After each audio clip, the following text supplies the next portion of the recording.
Welcome back to The Morning Blend. Our next guest says that we are so afraid of making mistakes that we become paralyzed. Kim Foster Carlson wrote this book, Good Enough: How to Overcome Fear of Failure and Perfectionism to Live Your Best Life. And we are happy to welcome Kim to The Morning Blend. She is a mom, an award-winning journalist from San Francisco, and she's on California time still, right? I'm not really awake, but I'm here. To see you too. Yeah, thanks for being here. I think this is a great topic because so many of us struggle with trying to feel perfect. And I always remember one of my favorite quotes, I think it's by Marilyn Monroe. She always says, perfect is boring, you know?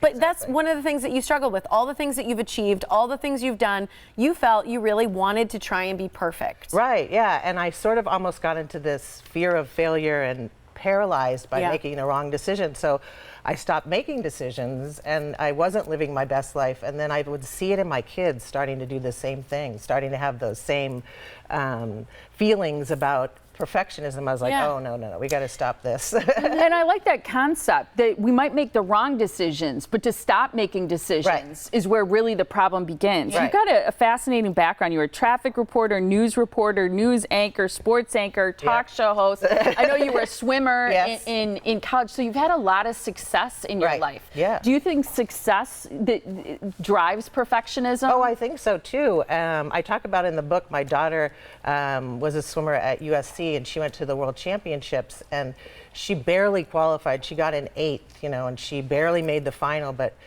in the final, she ended up 3rd, and she was like, "I've never been so happy to get 3rd place because you get a medal.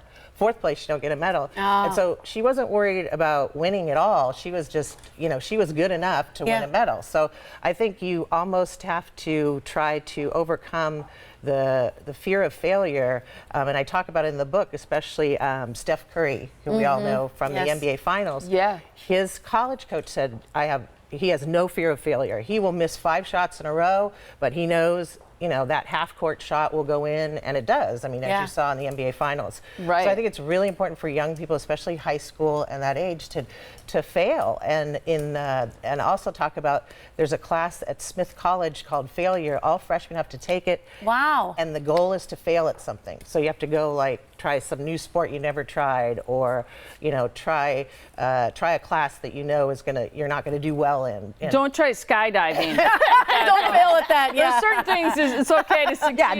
Don't try that. Is the end result that you fail and you can't do it, or is it that that eventually you just learn that it takes longer to be able to accomplish it? And what do we learn from that failure? So when you win, you learn, and when you fail, you learn. So all of that gives you information to help you, and you even talk to entrepreneurs. That's what they do. You know, they may have 5 different companies that failed, but then the 6th one was it. So you get a lot of information, more information from losing, so to speak, than you do from winning. So my goal with my kids is to have them try different, not be afraid to try. There's that quote about, don't sweat the small stuff, and it's all small stuff. And you talk about that, not sweating the small stuff. I think a lot of us, maybe as parents, maybe as we try to achieve success, we get caught up in the small stuff. Right, and that can lead to that. Perfectionism's sort of ugly stepchild is procrastination. Oh, yeah. So if you've got procrastination, you've got perfectionistic tendencies, I think. And so it's really good to try to do those things that you might not be good at, that you might fail at, to sort of overcome the procrastination, which can come, and then you're sort of frozen in life and you're not really living your best life. Well, and just on that note of procrastination, because we've talked about it before, sometimes I talk to my kids about just getting it done. Right. Because that perfectionism but I'm not going to do it right. Off, just get it done. Sometimes is perfect. Right, and we were talking about parenting. My kids, I said, I'm going to bring your band uniform and band instrument once. If you forget it again, you're on your own. And they're like, well, other parents bring it. And I'm like, no. I'm not those parents. Yeah, I almost taught them that they're got to. I almost did things badly, so they would do them on their own. One time I turned everything red in the laundry, pink in the laundry. And they're like, we'll just do it ourselves. I'm like, okay. Should have done that a long time ago.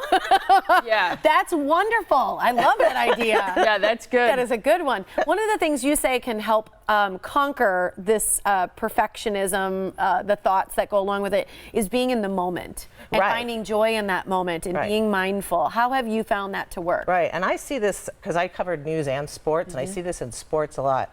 playing with joy, playing with the love of the game. Yeah. I mean, and you see that with, I bring up Steph Curry. He lives in my hometown. I've seen him once, but but he plays with joy and the love of the game, and that comes out in how he plays. Yeah. And that staying in the moment. You know, you don't know what's happening. You know, the past is over, the future hasn't happened yet, so it's good to just stay.